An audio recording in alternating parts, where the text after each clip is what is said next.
Et c'est le serviteur qui a besoin d'instruments de service. Le serviteur. Et le serviteur, ce n'est pas celui qui est le plus grand. Et d'ailleurs, c'est ce que l'Église tout entière va vivre en conclusion en octobre sur la synodalité de l'Église. Vous serez bouleversés. Hein? Vous serez totalement bouleversés et vous saurez que finalement, on est tous au service en commençant par le pape, serviteur de serviteurs. Et que dans l'Église catholique, il n'y a pas de grands. Il n'y a que des enfants de Dieu. Alléluia. Des filles de Dieu et des fils de Dieu. Alléluia. Ça, c'est très important. C'est ce qui va s'afficher partout maintenant dans l'Église catholique.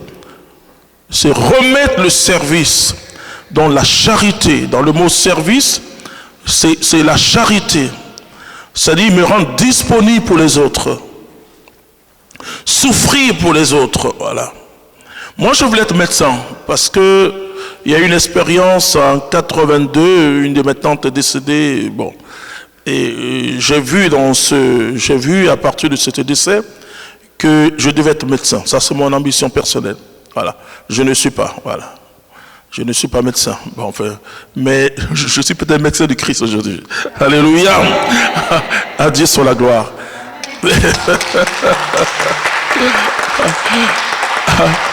Alors, quand je parle du Dieu de miracles, je mets l'accent sur sa toute-puissance. Vous voyez ce que Marie a dit? Elle dit, le Tout-Puissant a fait pour moi des merveilles. Voilà. Et Paul, en s'adressant à son fils spirituel, Timothée, il dira que nous avons reçu un esprit de sagesse, d'amour et de force. Vous comprenez? Et quand Jésus devait partir, on le voit dans Actes au chapitre 1, verset 8, on va insister dessus l'après-midi, il a dit, vous allez recevoir une puissance, celle du Saint-Esprit. C'est très important de ne jamais séparer l'onction ou la puissance de l'Esprit Saint. C'est l'Esprit Saint qui donne cette puissance. Alors quand l'ange dit, rien n'est impossible à Dieu, il met l'accent sur le fait que c'est un Dieu tout-puissant, omnipotent. Et ça, c'est très important. C'est-à-dire, dans notre rencontre avec Dieu, nous devons savoir que c'était un Dieu de miracles. Même si certains disent, non, ne parlez pas de miracles, non, ne parlez pas de miracles. Dans le ministère de miracles, surtout sa dimension de guérison, parce qu'il n'y a pas que la guérison qui...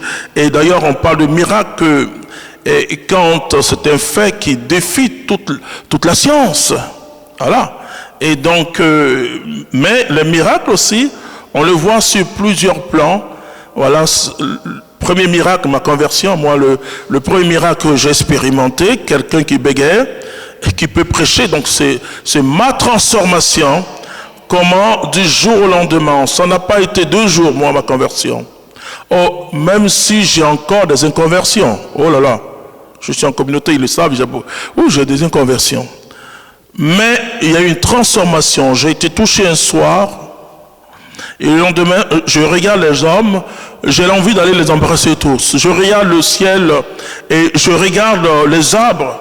Je dis, mais quand je prononce le nom Jésus, je pleure. Mais je dis, mais c'est quoi ça? Tout était devenu nouveau. Heureusement que tout est resté encore nouveau. Tu me parleras de quelqu'un qui n'est pas bien, bon, je te regarde, je dis, bon, enfin, ton péché, ou le péché de Hitler, n'a pas ôté le fait qu'il est image et ressemblance de Dieu. Nous sommes l'ouvrage de ses mains. Est-ce que vous vous rendez compte de celui qui n'est pas bon, on dit il est méchant, il est comme ça, mais nous sommes tous l'ouvrage de ses mains. C'est-à-dire, l'ouvrage... Ça veut dire que Dieu a mis du temps, il a pris du temps. Vous voyez là, et quand on lit ça dans la création, c'est extraordinaire. Il a fini avec nous. C'est-à-dire que c'est quand il a créé l'homme et la femme qui s'est reposé. Ça veut dire qu'il a pris le temps pour chacun de façonner ce bébé qui devient un adulte après. Et donc, ça, c'est l'œuvre de l'Esprit Saint. Vous voyez, le miracle, c'est comment je vais revoir l'autre. Quel sera mon jugement sur l'autre? Quand je vois mon frère musulman dans un contexte parfois difficile aujourd'hui, est-ce que je le vois comme une merveille de Dieu? Quand je vois, excusez-moi de le dire, ce qu'on peut appeler terroriste, etc. Mais c'est vrai, il y a la justice qui doit se faire. Mais comment moi je regarde? Et j'ai vu que le miracle, c'était ça d'abord. La transformation intérieure. Ce Dieu qui est capable de prendre quelqu'un de zéro et de faire de lui un héros. Oui. Et quelqu'un qui est capable de prendre un prisonnier comme Joseph, le fils d'Israël, le fils de Jacob, et faire de lui un prince. Alors, quand je lis la Bible, normalement, il doit y avoir une espérance qui naît dans mon cœur. J'ai vu quelqu'un qui est très négligé, tel que David, un peu rouquin là, et je crois qu'au ciel, je vais demander à Jéthro, mais qu'est-ce qu'il avait contre David? Il devait peut-être soupçonner et dire, il ne ressemble pas à mes autres enfants. Il était tout petit, il n'était pas grand de taille. Il n'atteignait même pas, je dis, la hanche de Goliath. Mais celui qui a renversé Goliath. Et c'est ça la toute-puissance de Dieu. Prendre en disant, mais je l'ai vu prendre ce qui n'est rien. Vous savez, comment il peut prendre une dame, une madame, qui avait un peu plus de 75 ans, et qui s'appelait Sarai, ménopausée, excusez-moi, 4XL, et qui enfante. C'est le Dieu de miracles. Et s'il a fait, il peut le faire dans ta vie. S'il a fait, il peut le faire dans ta vie. Cela est très important. Pour toi et pour moi aujourd'hui, de reconnaître ce que le Dieu de miracles agit aujourd'hui. C'est l'aujourd'hui de Dieu. Ce n'est pas une question de hier il a fait. Ce qu'il a fait autrefois, il le fera aujourd'hui. Pour moi, c'est aujourd'hui. Je donne simplement, je crois bien c'est 8 minutes, hein, c'est ça. Hein? Finish, 8 minutes. Ok. Yes. Ok. On était au congrès de Gatineau. Je crois que c'est le week-end passé. Une dame qui ne marchait pas. Elle marchait avec, à l'aide de, comment on appelle ça? Un déambulateur, comme ça. Et bon, ok. Voilà, à Dieu soit la gloire. Ce que Dieu peut faire à moi, il peut le faire à toi plus. Puisque Jésus l'a dit, vous ferez ce que j'ai fait, donc vous ferez ce que j'ai fait, mais vous ferez plus. C'est ça la vie chrétienne. Je lui dis, enlève ça, ou ça. Et Muriel elle tremble parce qu'elle a encore appuyé dessus. Je dis, vous allez enlever? Ok, elle enlève. À Dieu soit la gloire. Et elle tremble, elle n'a même pas l'équilibre. Je dis, vous allez marcher, hein? Je dis, oui, vous allez marcher. Parce que moi, Et nous avons le deuxième enseignement qui s'en vient maintenant, qui sera donné par le frère Jean-Emmanuel Clément Akobé, que nous acclamons déjà. Nous acclamons en acclamant le frère Jean-Emmanuel Akobé. C'est le Seigneur que nous acclamons, le Seigneur qui nous a donné un homme de vision, un frère. Et pendant qu'il s'en vient, je voudrais vous dire que c'est le fondateur de la communauté catholique Mère du Divin Amour, qui est ici présent à Québec aussi, qui est né le 23 novembre.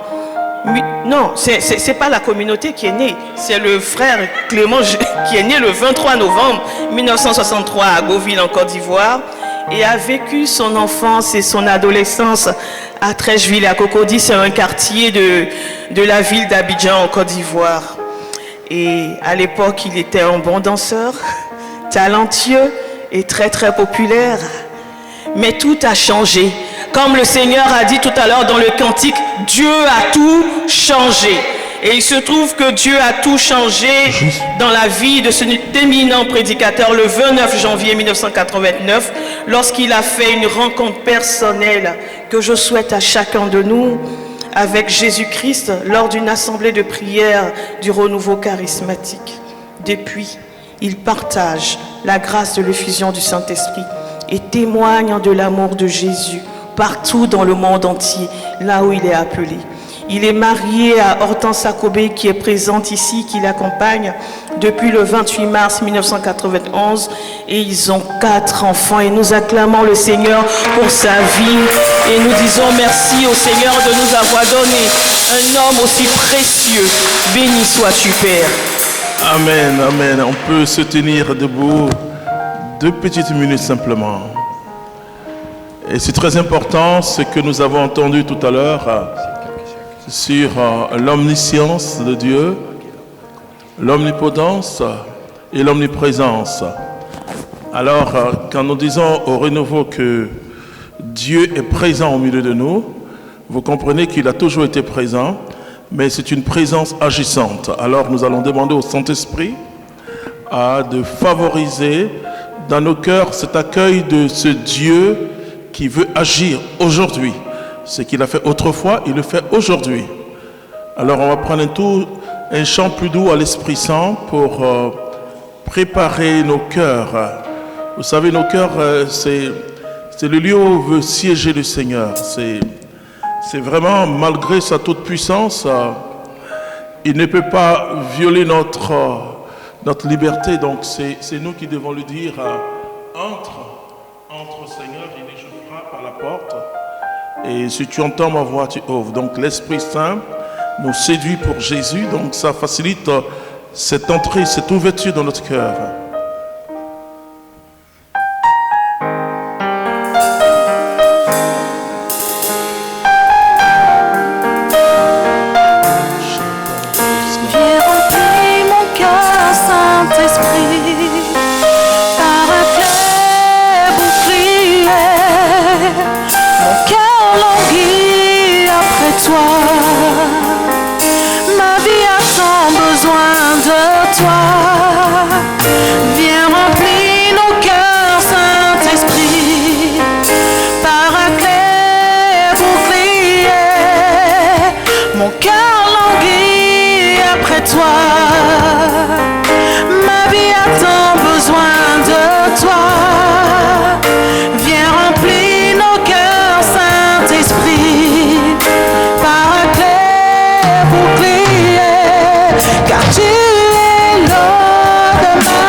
Tu ne taris jamais, car tu es l'homme de ma vie. Tu es tarissable, Esprit de Dieu, viens façonner notre être intérieur. Viens nous disposer à accueillir le Dieu du miracle. Et nous te disons merci pour tout cela. Nous pouvons nous asseoir et l'acclamer très fort. Alléluia. Je vous salue dans le nom de notre Seigneur Jésus-Christ. Pour arriver ici, j'ai fait un minimum de 13 heures de vol. Bon, heureusement que c'était décomposé. Et je suis ici, je dis merci au Seigneur qui ne m'accueille pas à la neige. Et pour moi, c'est très important. Alors, je vais parler du Dieu de miracles. Et à travers une scène biblique, et je dirais que c'est une scène fondatrice de notre foi en la personne de Jésus. C'est très important parce que quand nous engageons Marie, nous engageons la dimension chrétienne de la foi. C'est très important. Et pourtant, cette foi, c'est toujours une grâce de Dieu, voilà, qui touche notre vie et qui nous fait entrer dans une espérance extraordinaire. Mais pour nous, chrétiens, c'est cette foi en Dieu, par Jésus-Christ, il y a une scène importante. Et c'est quelque chose qui nous arrive, qui arrive à chacun d'entre nous, toutes les fois où on accueille Dieu. Et finalement, c'est Dieu qui a soif de nous, c'est Dieu qui a toujours faim de nous. Alors, on dit au Seigneur, Seigneur, oui, j'ai faim de toi. Non, mais c'est Dieu qui vient vers nous, et c'est ce que l'ange a fait vers Marie. Alors, nous allons prendre l'évangile de Saint Luc, au chapitre 1, voilà, et surtout à partir du verset 35. Luc chapitre 1er, à partir du verset 35. L'ange répondit à Marie, « L'Esprit Saint viendra sur toi, et la puissance du Très-Haut te prendra sous son ombre. C'est pourquoi l'être saint qui naîtra sera appelé Fils de Dieu. Et voici qu'Élisabeth, ta parente, vient elle aussi de concevoir un fils dans sa vieillesse. Et elle en est à son 6e mois, elle qu'on appelait la stérile, car rien n'est impossible à Dieu. » Marie dit alors, « Je suis la servante du Seigneur, qu'il m'advienne selon ta parole. » Est-ce qu'on peut acclamer cette parole de Dieu? Alléluia. Et ce qui est intéressant dans cette salutation qui pouvait paraître étrange, c'est que Marie ne s'attendait pas à ça. Et je dis souvent à nous les catholiques, le mérite de Marie, c'est qu'elle ne savait rien de ce grand mystère de Dieu. La personne, je le dirais, la première à racheter par le sang de Jésus, c'est la Vierge Marie. Voilà. Et elle était conçue dans ce rachat-là, voilà, par anticipation, parce que on a parlé de l'omniprésence, l'omnipuissance, l'omniscience de Dieu. Et c'est très important, et c'est pourquoi mon frère John Cyril a parlé d'un grand mystère. Et Ecclésiaste va dire ce qui est a déjà été et ce qui sera aussi a déjà été. C'est-à-dire que dans cette omniscience et omniprésence, omnipotence aussi, c'est que nous n'avons pas un Dieu limité. Un Dieu limité par les circonstances et aussi dans les lieux. Non. Alors, déjà par anticipation, une goutte de sang de Jésus est tombée à l'heure même de la conception de Marie. C'est extraordinaire, c'est ce qui justifie son immaculée conception. Vous voyez, avec tout ce que je suis en train de dire, Marie ne savait pas ces choses. Elle vivait comme une jeune fille de Nazareth, voilà. Elle ne savait pas ces choses. Donc la grâce de Dieu s'inscrit dans notre nature avec beaucoup de simplicité. Voilà. Quand ce Dieu, il y a toujours à la base une simplicité. Il y a un chant qu'on avait au renouveau. Je te bénis, mon Créateur, pour la merveille que je suis. Cette raison au fond de moi que tu amènes sans faire de bruit. Oui, je dis toujours, les miracles en Dieu, il faut savoir que c'est au quotidien. Ce matin, il y a eu beaucoup de miracles dans ta vie, voilà. Et c'est l'Esprit Saint qui nous aide à saisir le miracle de Dieu. Vous voyez, donc l'ange a dit à Marie, une grâce t'a été faite. Marie, elle est étonnée, voilà. Et ensuite, à dire un langage assez étrange quand même. Hein? Tu concevras et tu mettras au monde un enfant, voilà. Il sera appelé fils de Dieu. Mais Marie dit, je ne connais pas d'homme. Alors, je dis toujours aux gens, c'est vrai que nous sommes à un congrès du renouveau, et souvent, notre relation avec le Saint-Esprit, c'est viens Esprit Saint. Viens Esprit Saint. Non, c'est déjà bien parce que quand il vient, il travaille à nous. Et il faut l'inviter. Ok? Veni Creator, c'est-à-dire l'Esprit Saint, il faut toujours lui dire viens.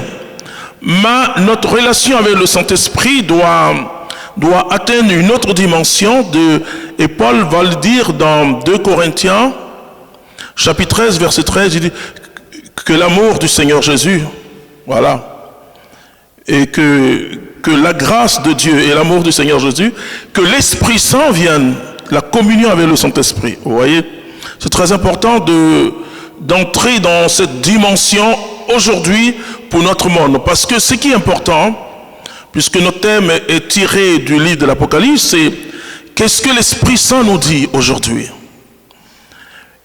Le kairos, qui est un mot un peu barbare, mais qui veut dire simplement l'instant de Dieu ou l'instance de Dieu. Et c'est vraiment cette instance de Dieu, quand le Seigneur met sa main sur toi, il n'a pas mis sa main sur toi. Quand le Seigneur te fait venir ici ce matin, c'est pas pour venir ici. C'est qu'il y a quelque chose pour toi qu'il faut saisir. Alors Marie ne comprend pas. Vous voyez, je me souviens, il y a 2 ans et demi, et quand je devais venir ici, j'ai eu un entretien par Zoom avec le cardinal, donc l'archevêque, et il parlait de beaucoup de phénomènes ici que bon, les gens n'arrivent pas à saisir, quoi. C'est-à-dire c'était pas des phénomènes charismatiques, mais c'était médium. Des médiums viennent sous des formes. Alors, et c'était ce que j'appelle le test assez fondateur de notre foi en la personne de Jésus, puisque ça commence, la foi vient par la parole. Et qu'est-ce que Marie va dire? Je ne sais pas. Si vous avez affaire à quelqu'un qui sait tout, c'est dangereux. Et parce que la grâce, c'est vraiment ce qu'on ne mérite pas. Et le choix de Dieu n'est pas comme le choix des élections. Oui, c'est vrai, c'est la majorité. Oui, en Dieu, c'est pas forcément la majorité qui a raison. Voilà. Et le prophète, il est suscité. Je crois que tu es une prophétesse, tu es un prophète. Et suscité pour une réponse. Alors, qu'est-ce que l'ange va dire? L'Esprit Saint viendra sur toi. Qui peut nous expliquer, nous fait comprendre l'alpha et l'oméga? C'est-à-dire, parce que Dieu n'a pas de commencement, il n'a pas de fin, mais il est au commencement. Il est au commencement de ta rencontre. Il est au commencement de ta bénédiction. Il est au commencement de ton mariage. Il est même au commencement de ta vie professionnelle. Et quand Paul dit que Dieu m'a choisi, c'est pas moi qui dis, c'est Paul, il dit avant la fondation du monde. Il dit quelque chose de l'ordre du savoir infini de Dieu, l'omniscience de Dieu. Alors, l'Esprit Saint, il dit, l'Esprit Saint te couvrira. Vous savez, si nous sommes simplement de charismatiques qui chantons beaucoup, c'est une bonne chose, hein, qui battons les mains, c'est une très très bonne chose déjà. Dans ce monde assez triste, il faut battre les mains, il faut être dans la joie. Et qu'il n'y a pas d'incident dans le monde d'aujourd'hui. Je ne parle pas du monde d'hier, parce qu'on dit, ah oui, au début on était nombreux au renouveau. Et, bon, vous savez, alors on a la nostalgie. Hein? Et c'est une expression qui n'est pas une expression totalement chrétienne. La nostalgie, parce que la foi, c'est vie dans l'actualité de Dieu. C'est-à-dire que se vit dans le kairos. Alors, le Saint-Esprit viendra sur toi. L'homme du Très-Haut te couvrira. Alors, il va ajouter, mais l'ange va donner un témoignage. C'est très important, frères et sœurs. Au début du renouveau charismatique, quand on avait des temps comme ça, il y avait d'abord des témoins. Des gens venaient témoigner. Bon, donc je ne suis pas nostalgique. Hein. Voilà. Mais je veux dire que le témoignage est quelque chose qui suscite la foi des autres. Voilà. Alors il va dire que Élisabeth, il ne va pas prendre une autre femme, une autre personne. Parce que Dieu agit toujours dans les personnes. Mais Dieu va agir, il va prendre le témoignage de quelqu'un que Marie connaît. Quand il dit celle qu'on traitait de stérile, vous voyez, il dit pas celle qui est stérile. Et puisque je suis en train de vous parler de Dieu de miracles, il n'a pas le langage humain. Il ne juge pas comme nous jugeons par l'apparence. Vous savez, le grand prophète d'Israël, Samuel, qui va chez Jessé, et quand il regarde le premier fils, il dit, waouh, c'est lui. Bon, Dieu dit, c'est pas lui. Deuxième, troisième, septième fils, il n'y a plus rien. Alors il demande à Jessé, on ne va pas manger si vraiment, parce que Dieu m'a dit de venir ici, son oint est ici. Alors on pense au petit David. Nous avons besoin de transformer de l'intérieur. Paul, quand il s'adresse à l'église de Rome, voilà, qui était une église très influencée par le judaïsme, où on voulait faire une confusion, revenir un peu à la loi, au sacrifice, Paul va dire, offrez vous-même comme un sacrifice vivant et saint et agréable à Dieu. Voilà. Il va donner ensuite les critères de discernement. Les critères de discernement, premier critère de discernement, donc discernement comme jugement, voilà. Alors il va dire que ne vous modelez pas sur le monde présent.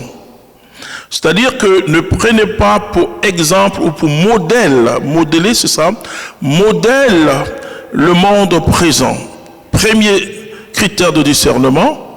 Deuxièmement, laissez-vous transformer par le Saint-Esprit. Vous savez, ce qui nous manque parfois, c'est cette transformation de notre intelligence. Voilà. Quand Jésus parlait à Satan, il dit, tes pensées ne sont pas celles de Dieu, mais celles des hommes. C'est-à-dire la transformation intérieure. Et ça veut dire qu'il y a une communion avec le Saint-Esprit, pas simplement les charismes, mais une communion avec le Saint-Esprit, c'est une transformation intérieure. J'ai reçu un jour ce qu'on appelle un bishop. Et je donne toute la gloire au Seigneur Jésus-Christ. Donc je crois que c'était un pentecôtiste.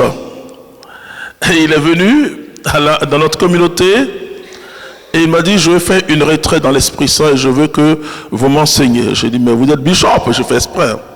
Vous êtes bishop? Il dit non, parce qu'il veut apprendre à connaître le Saint-Esprit. Le secret de la vie charismatique, ce n'est pas la puissance du Saint-Esprit, mais c'est le Saint-Esprit même. Une connaissance extraordinaire et qui peut nous transformer de l'intérieur.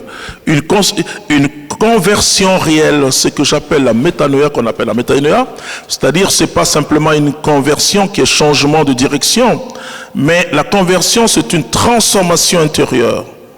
C'est très important, c'est ça le mot métanoïa en grec. Ça veut dire une transformation intérieure, voilà. Alors bien sûr, j'ai pu l'accompagner, maintenant je ne sais pas s'il a été transformé ou pas, mais au moins, je lui ai parlé du Saint-Esprit, de ce que le Saint-Esprit est capable de faire. Il ne peut pas avoir une expérience de l'omniscience de Dieu, de l'omnipotence de Dieu, de l'omniprésence de Dieu sans une connaissance du Saint-Esprit. Alors Marie reçoit, le Saint-Esprit descendra, et l'ombre du Très-Haut, qu'on appelle l'onction du Saint-Esprit, qui est une couverture extraordinaire. Quand Jésus parlera du Saint-Esprit, il va utiliser un mot qui paraît un peu barbare, le paraclet. Le paraclet, c'est comme un garde-corps, un soutien, un avocat, mais un protecteur. Vous voyez, la même façon dont le soldat a besoin d'une armure pour aller au combat, nous, dans la vie spirituelle, dans l'œuvre de l'évangélisation, nous avons besoin du paraclet. Le Saint-Esprit, là, il parle d'une manifestation particulière du Saint-Esprit qui couvre notre être. Et il a dit à Marie, l'ange, que le Saint-Esprit te couvrira. L'ombre du Saint-Esprit. Et nous voyons qu'elle était cachée tout à l'heure. Je voyais la sœur a dit quelque chose de l'ordre du combat spirituel qui paraît aujourd'hui le thème assez barbare. Mais nous avons besoin d'une couverture. On ne peut pas œuvrer au nom de Jésus-Christ sans cette couverture qui est faite bien sûr par le sang de Jésus, mais pas l'onction. Alors l'ange va donner un témoignage assez fort. Il faut donner le témoignage de Jésus-Christ. Vous voyez, l'apôtre Jean qui a eu cette révélation, on parle de l'esprit de prophétie. On parle du témoignage de Jésus, qui est l'esprit de prophétie. C'est-à-dire que le témoignage de Jésus, c'est vraiment notre oblation, notre mort dans ce monde, bien sûr, une mort intérieure. Et pour que le Christ vive en nous, Paul dit, il dit, j'ai été crucifié. Ce n'est plus moi qui vis, c'est Christ qui vit en moi. De toute manière, l'Esprit Saint ne nous conduit pas. Vous savez, quand je crois que le Canada est un beau pays, je vois de l'eau partout. Mais l'Esprit Saint ne nous conduit pas à la plage. Il nous conduit toujours au désert. C'est-à-dire que l'Esprit Saint nous conduit au lieu de notre faiblesse. C'est aussi dramatique que ça, cette expérience extraordinaire que par l'Esprit Saint, on découvre nos faiblesses. Vous voyez, par l'Esprit Saint, on ne découvre pas ses qualités. Et quand Marie a vécu tout ce que je suis en train d'écrire, elle a dit, voici la servante du Seigneur. Et le Magnificat après est sorti, il s'est penché sur son humble servante. Ce que l'Esprit Saint nous fait découvrir, ce ne sont pas nos talents, ce sont nos fragilités. Et afin que nulle chair ne se glorifie devant le Seigneur. Oh, je sais de vivre la vie dans l'esprit, mais je peux dire que ce n'est pas facile. Parce que si tu n'aimes pas quelque chose, si tu n'aimes pas tant de critiques, tu auras beaucoup de critiques. C'est pourquoi il dit, vous aurez tout ce que vous avez perdu au centuple, mais vous aurez aussi la persécution. Donc vous comprenez que l'Esprit Saint ne nous conduit pas dans... Oh, on peut aller se distraire à une plage, mais souvent il nous place quelque part d'autre. Il nous envoie là où on ne veut pas partir. L'Esprit Saint ne satisfait pas nos choix. Oh là là, je suis désolé de vous le dire.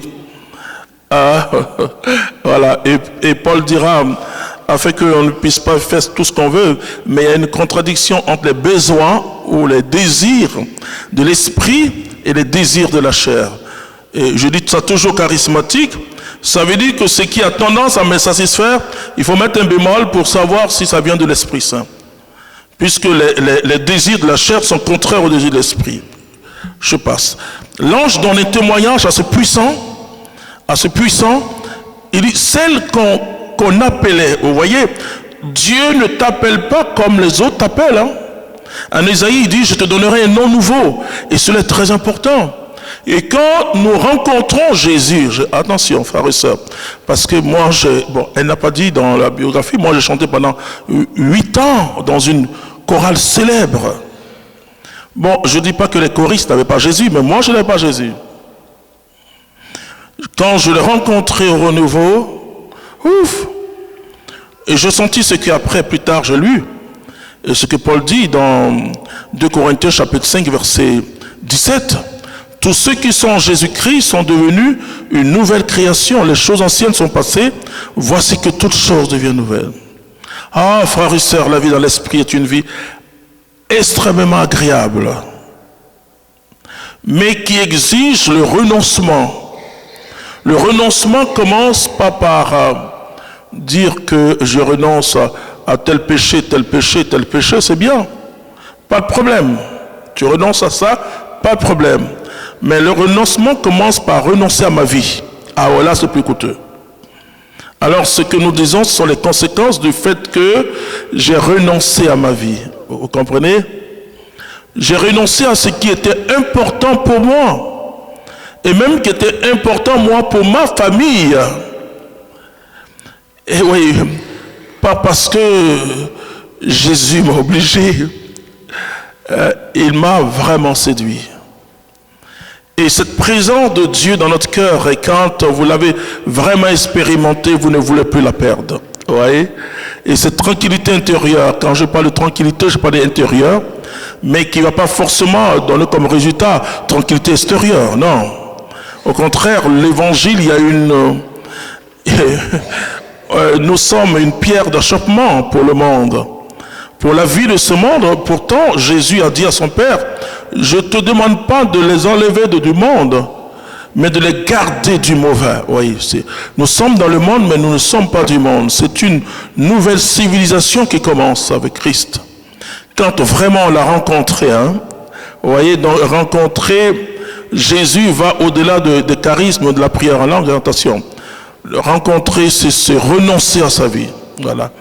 Et alors, ce que Marie va dire, qu'elle va dire, voici la servante du Seigneur, qu'il me soit fait selon ta parole. Celle qu'on appelait, et moi, Dieu, je t'appelle d'un nom nouveau. Je t'appelle d'un nom nouveau, ne soyez jamais découragés, c'est ce que notre frère John Cyril est en train de vous dire. Et même si tu es enchaîné par la drogue, tu es enchaîné par le sexe et autre chose, autre vice, mais sache que tu es un libérateur. Voilà.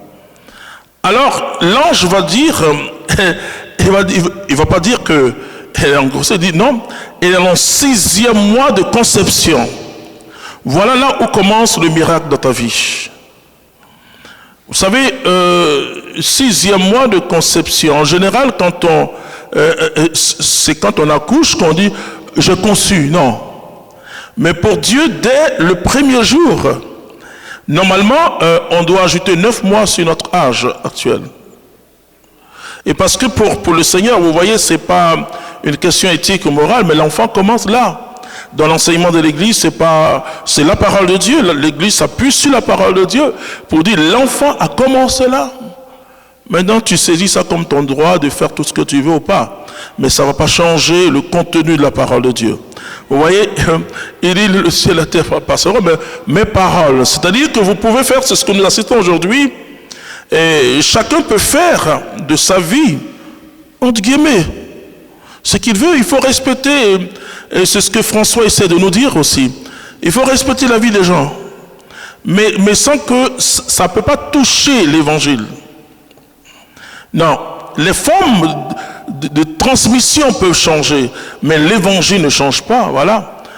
Donc si certains trouvent que pour eux la vie n'a pas commencé le premier jour, mais la parole de Dieu nous dit, elle est dans son 6e mois de conception. C'est très important.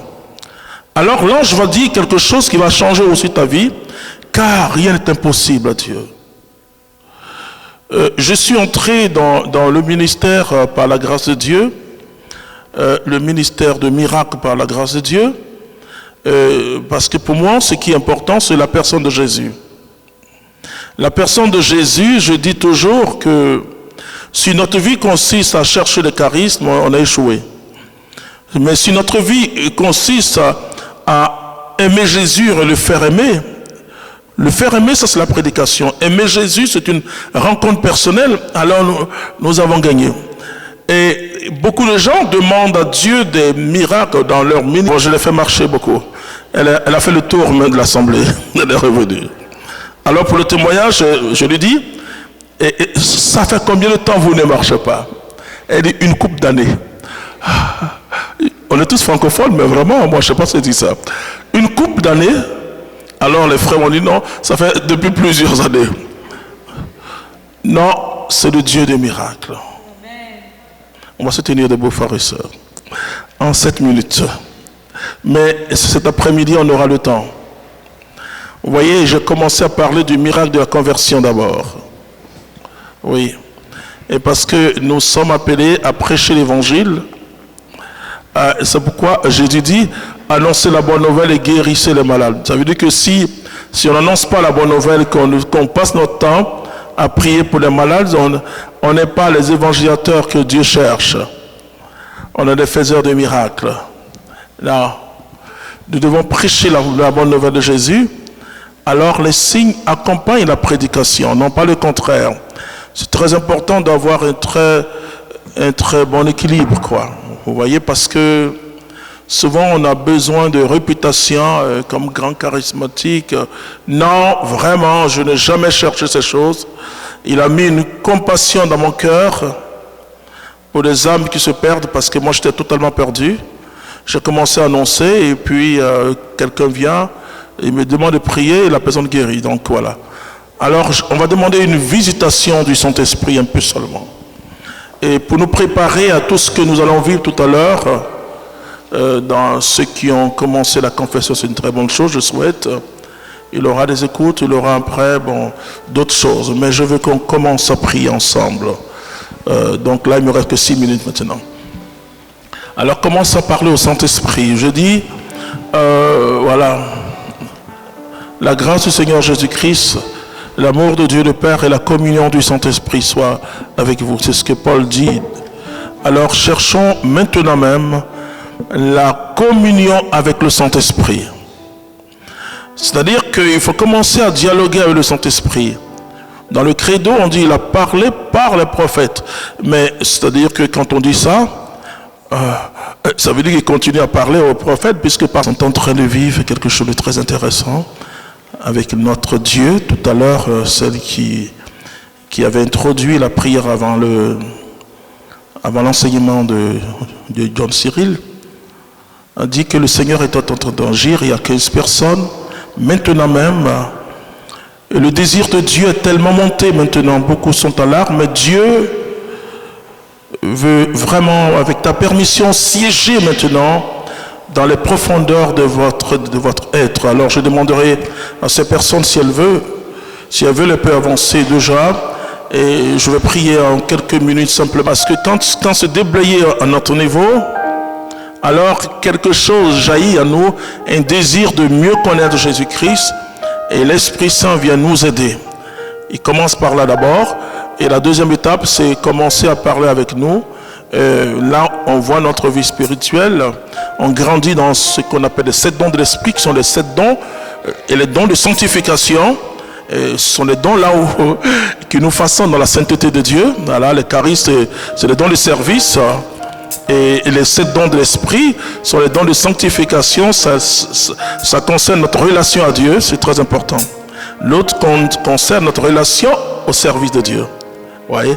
Alors commence à parler, dis vraiment au Saint-Esprit, je veux me mettre à ta disposition, comme Marie qui a dit, voici la servante du Seigneur, qu'il me soit fait selon votre parole.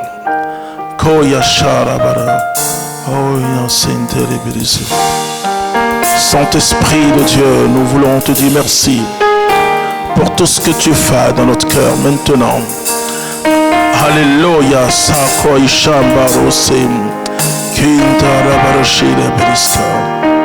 Tu es puissant, Saint-Esprit, et tu manifestes dans ta personne et en ta personne l'omniscience,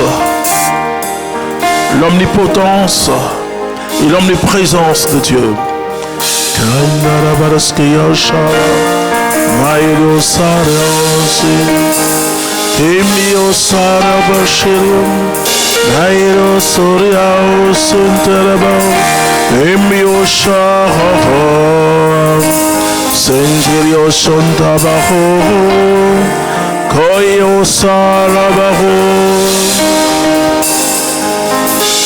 Notre Dieu, merci pour ce que tu fais. Oui, tu vas passer à une autre dimension de ta relation à Christ.